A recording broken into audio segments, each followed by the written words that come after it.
जय हिंद साथियों, आज के इस क्लास में सामान्य ज्ञान जीके जीएस से फिर से टॉप 50 सिलेक्टेड प्रश्नों को कवर करने वाले हैं। तो आप लोग पूरा सेट को लगाइए और इस सेट में आपका क्या स्कोर रहता है ये आपको सेशन के लास्ट में कमेंट करके बताना है। तो इस सेट का पहला क्वेश्चन देखिए, संविधान की किस धारा के अंतर्गत कोई भी व्यक्ति मूलभूत अधिकारों के हनन का मामला सीधे उच्चतम न्यायालय यानी कि सुप्रीम कोर्ट में उठा सकता है। बिल्कुल टॉप लेवल का क्वेश्चन है। प्रत्येक स्टूडेंट को नीचे लाइव चैट में या फिर कमेंट बॉक्स में अपना अपना आंसर करना है।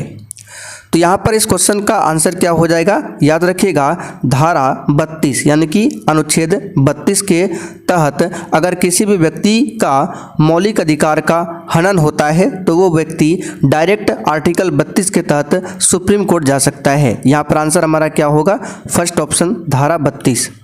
दूसरा क्वेश्चन देखिए, भारत में बाहरी आक्रमण अथवा सशस्त्र विद्रोह के कारण भारत के राष्ट्रपति द्वारा राष्ट्रीय आपातकाल की घोषणा किसके अंतर्गत कर सकता है। देखिए, हमने आपको आपातकाल के बारे में बताया था। भारत में 3 तरह के आपातकाल है। एक है आर्टिकल 352 जिसमें क्या है, राष्ट्रीय आपातकाल है। फिर है 356 जिसमें राष्ट्रपति शासन है। उसके बाद है आर्टिकल 360, ये है वित्तीय आपातकाल। और आर्टिकल 360 भारत में अभी तक एक बार भी लागू नहीं हुआ है। अब यहाँ पे राष्ट्रीय आपातकाल की बात करें तो ये आर्टिकल 352 में दिया गया है। यहाँ पर देख सकते हैं फर्स्ट ऑप्शन आपका सही है, अनुच्छेद 352। चलिए आगे देखिए, सन 1923 में नागपुर में कौन सा सत्याग्रह हुआ था। और देखिए, सेशन के लास्ट में आप सभी को कमेंट करके अपना अपना स्कोर बताना है। तो साथियों, वर्ष 1923 में नागपुर में ध्वज सत्याग्रह हुआ था। कौन सा, ध्वज सत्याग्रह। यहाँ पर चौथा ऑप्शन आपका सही है। आगे देखिए, निम्नलिखित में से कौन सा संप्रदाय बौद्ध धर्म का नहीं है। बताइए कौन सा संप्रदाय बौद्ध धर्म का नहीं है। तो याद रखिएगा, दिगंबर। ठीक है, जैन धर्म के 2 संप्रदाय है, एक दिगंबर दूसरा है श्वेतांबर। तो दिगंबर और श्वेतांबर ये जैन धर्म का संप्रदाय है, ना कि बौद्ध धर्म का। तो यहाँ पर आंसर क्या होगा, तीसरा वाला ऑप्शन। आगे देखिए, सन 1936 में भारतीय नागरिक स्वतंत्रता संघ की स्थापना किसने किया था। तो साथियों, ये किया था किसने, पंडित जवाहरलाल नेहरू ने। तीसरा वाला ऑप्शन यहाँ पर आपका सही है। आगे देखिए, निम्नलिखित में से किस विश्वविद्यालय की स्थापना पहले की गई थी। ये सब क्वेश्चन ऑलरेडी आपको बता चुके हैं। तो यहाँ पे बनारस हिंदू विश्वविद्यालय की बात करें तो इसकी स्थापना 1916 में किया गया था। बॉम्बे यूनिवर्सिटी की स्थापना 1857 में किया गया था। अलीगढ़ मुस्लिम विश्वविद्यालय की स्थापना 1875 में किया गया था। और इलाहाबाद विश्वविद्यालय 1887 में। अब देख लीजिए सबसे पहले कौन सा हुआ था, तो बॉम्बे यूनिवर्सिटी। दूसरा ऑप्शन यहाँ पर आपका सही है। आगे देखिए, योसेमाइट क्या है। एक भी प्रश्न को आपको छोड़ना नहीं है। बताइए योसेमाइट क्या है। तो याद रखिएगा, योसेमाइट क्या है, एक प्रकार का झरना है। तीसरा वाला ऑप्शन यहाँ पर आपका सही है, झरना है। आगे देखते हैं, प्रथम भारतीय उपग्रह आर्यभट्ट किस वर्ष छोड़ा गया था। बताइए क्वेश्चन नंबर 8 के लिए आंसर क्या होगा।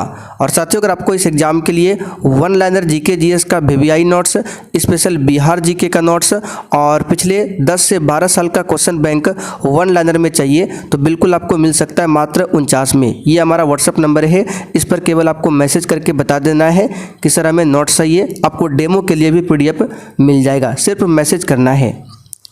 तो प्रथम भारतीय उपग्रह आर्यभट्ट छोड़ा गया था किस वर्ष में, तो 1975 में। ठीक है, 1975 में। आगे देखिए, गांधी जी की दांडी यात्रा निम्न में से किसका उदाहरण है। दांडी मार्च की शुरुआत 12 मार्च 1930 को किया गया था और महात्मा गांधी जी दांडी कब पहुंचते हैं, 6 अप्रैल 1930 को। तो ये सीधी कार्यवाही का उदाहरण था। फर्स्ट ऑप्शन यहाँ पर आपका सही है, सीधी कार्यवाही। आगे देखिए, निम्नलिखित में से कौन से दो शहर उत्तर दक्षिण कॉरिडोर से जुड़े हुए हैं? एक है उत्तर दक्षिण कॉरिडोर, दूसरा है पूरब पश्चिम कॉरिडोर। तो देखिए, उत्तर दक्षिण कॉरिडोर जो है, जिसे उत्तर दक्षिण गलियारा भी बोला जाता है, श्रीनगर को कन्याकुमारी से जोड़ता है। श्रीनगर और कन्याकुमारी, यहाँ पर फर्स्ट ऑप्शन आपका सही है। आगे देखिए, भूमिगत जल के प्रवाह के साथ नीचे की ओर बहने वाले प्रदूषकों को क्या कहते हैं? तो साथियों, इसे निछालक बोला जाता है। निछालक, फर्स्ट ऑप्शन सही है। श्रीलंका ने अपनी स्वतंत्रता कब प्राप्त किया था? अच्छा, श्रीलंका को पहले किस नाम से जाना जाता था? तो सीलोन। श्रीलंका को पहले सीलोन के नाम से पुकारा जाता था। तो यहाँ पर इस क्वेश्चन का आंसर है 4 फरवरी 1948 को। चलिए आगे देखिए, सारस कहाँ का राज्य पक्षी है? बताइए। और क्लास का समय है रात 8 बजे से। तो सारस जो है उत्तर प्रदेश का राज्य पक्षी है। डाओ चैंग येडिंग एयरपोर्ट कहाँ पर स्थित है? तो ये तिब्बत में स्थित है। तिब्बत में, नाम से ही पता चल रहा है। शहीदी दिवस कब मनाया जाता है? बताइए। शहीदी दिवस, यहाँ पर आपको ऑप्शन के हिसाब से आंसर करना है। 2 शहीद दिवस है। तो यहाँ पे 30 जनवरी दिया हुआ है। तो 30 जनवरी 1948 को गांधी जी की हत्या होती है। उसी के उपलक्ष्य में 30 जनवरी को शहीद दिवस के रूप में मनाया जाता है। और 9 जनवरी को क्या मनाया जाता है? भारतीय प्रवासी दिवस, क्योंकि 9 जनवरी 1915 को गांधी जी दक्षिण अफ्रीका से भारत आए थे। निम्नलिखित में किसने और कब पहली बार अशोक के शिलालेखों का अर्थ स्पष्ट किया था? तो ये किया था 1837 में जेम्स प्रिंसेप ने। आगे देखते हैं क्वेश्चन नंबर 17। निम्न में से कौन सी उष्ण महासागरीय धारा है? इसका आंसर है गल्फ स्ट्रीम, ठीक है, जिसको गल्फ धारा भी बोला जाता है। किस देश की सीमा बिहार राज्य से जुड़ती है? बताइए। तो बिहार राज्य से केवल एक देश की सीमा लगती है, वो है नेपाल। बिहार के उत्तर में है नेपाल, ठीक है। यहाँ पर दूसरा ऑप्शन सही है। निम्नलिखित में से किसने नोबेल पुरस्कार नहीं जीता? यहाँ पर इसका सही जवाब है सर जगदीश चंद्र बोस, ठीक है। सर जगदीश चंद्र जो है एक महान भौतिकीविद एवं वनस्पति शास्त्री थे। बाकी यहाँ पे हरगोविंद खुराना की बात करें तो 1968 में दिया गया था। और यहाँ पे देखिए एस चंद्रशेखर है, तो एस चंद्रशेखर को दिया गया था 1983 में। वी एस नायपॉल को दिया गया था 2001 में, ठीक है, साहित्य के क्षेत्र में। सिंधु घाटी की सभ्यता के निम्नलिखित में से किस स्थान पर विशाल अन्न भंडार के अवशेष मिले हैं? तो ये मिले हैं मोहनजोदड़ो से, ठीक है। कौन सा भारतीय राजा देवनाम प्रियदर्शी की उपाधि से जाना जाता था? तो ये सब आसान क्वेश्चन है। अशोक, ठीक है, सम्राट अशोक। भारत राज्य पुनर्गठन के समय 1956 अविभाजित बिहार का कौन सा जिला पश्चिम बंगाल में शामिल किया गया था? अच्छा, राज्य पुनर्गठन आयोग का अध्यक्ष पूछे कौन था? फजल अली। और अविभाजित बिहार का कौन सा जिला पश्चिम बंगाल में शामिल किया गया था? तो मानभूम जिला। तीसरा ऑप्शन यहाँ पर आपका सही है, मानभूम जिला। आगे बढ़ते हैं। हिमालयी पर्वत श्रृंखला किसका उदाहरण है? इसका आंसर हो जाएगा वलित पर्वत का, फोल्डिंग माउंटेन का उदाहरण है हिमालय पर्वत श्रृंखला। निम्नलिखित में से किसने अपने साम्राज्य को मजबूत करने के लिए राजपूत राजकुमारियों से विवाह की नीति का अनुसरण किया था? यह अकबर ने किया था, ठीक है। तीसरा ऑप्शन आपका सही है, सम्राट अकबर ने।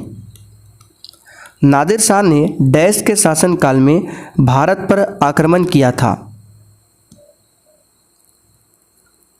तो इसका आंसर है मोहम्मद शाह रंगीला के शासनकाल में, ठीक है। दूसरा ऑप्शन आपका राइट है। आगे देखिए, इनमें से किसने भारत पर कभी आक्रमण नहीं किया था? इसका आंसर हो जाएगा अहमद शाह अब्दाली। इसने भारत पर कभी आक्रमण नहीं किया था, अहमद शाह अब्दाली। ठीक है। साम्यवादी चीन को 1950 में मान्यता देने वाला प्रथम गैर साम्यवादी देश कौन था? यह था अपना भारत। दूसरा ऑप्शन यहाँ पर आपका सही है। चीन एक साम्यवादी राज्य है, ठीक है, देश है, भारत नहीं है, फिर भी चीन को साम्यवादी देश का मान्यता दिया था अपना भारत ने। पानीपत की पहली लड़ाई बाबर और डैश के बीच लड़ी गई थी। बताइए इस क्वेश्चन का आंसर क्या होगा?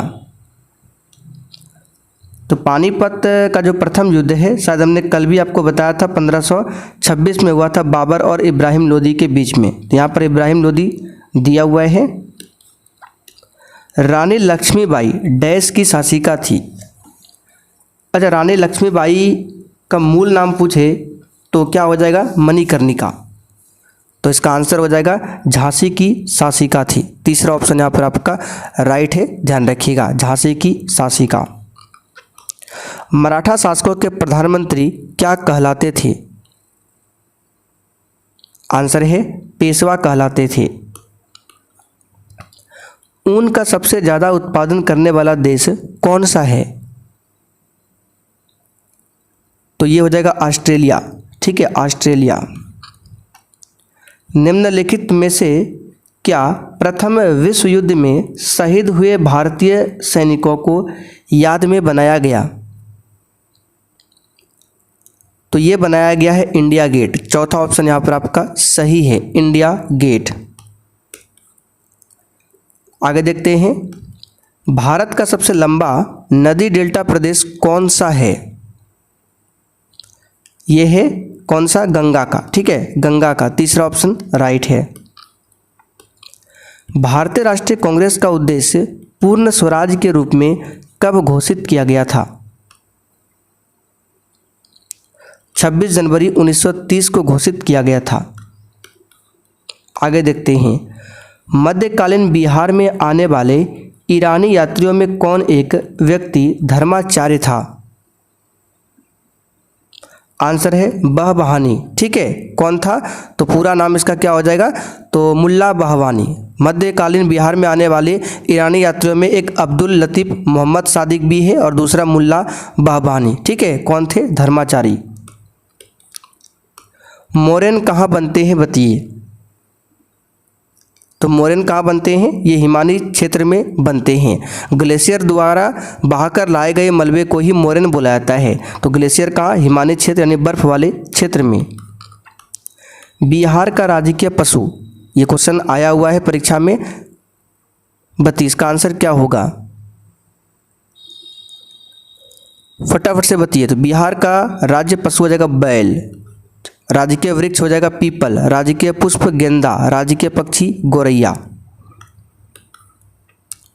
चाय और कॉफ़ी डैश मिट्टी में उगाई जाती है? बताइए किस मिट्टी में उगाई जाती है चाय और कॉफ़ी?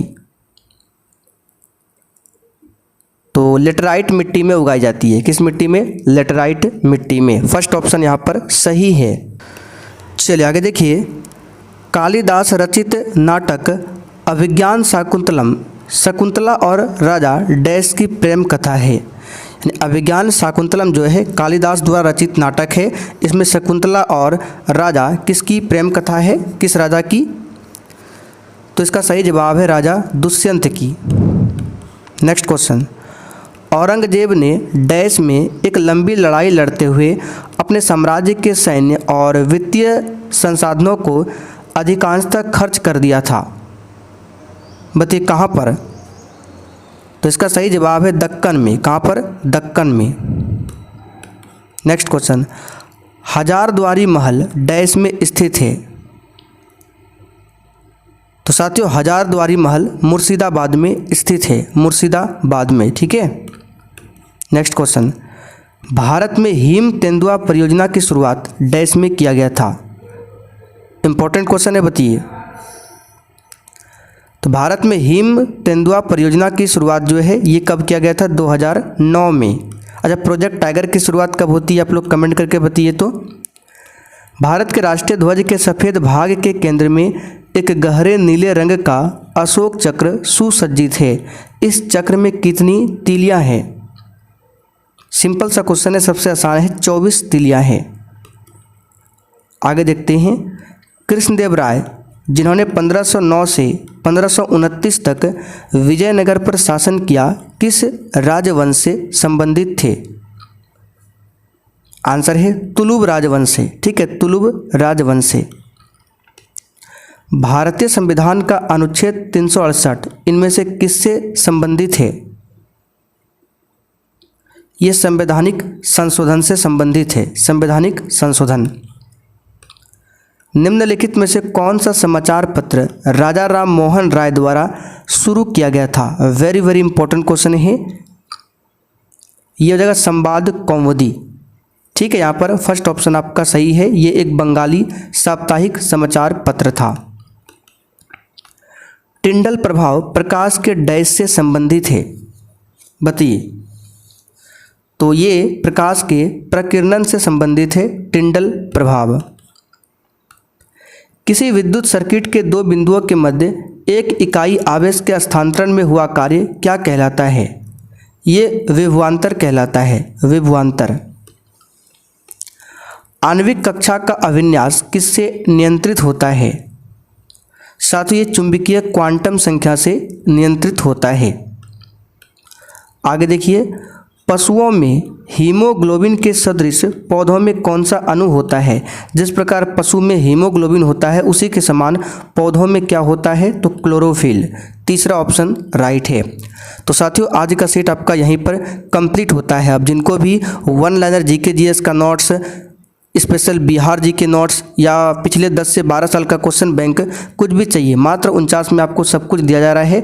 ये हमारा व्हाट्सअप नंबर है 9631887058। इस पर व्हाट्सअप मैसेज करना है, आपको डेमो के लिए भी PDF मिल जाएगा।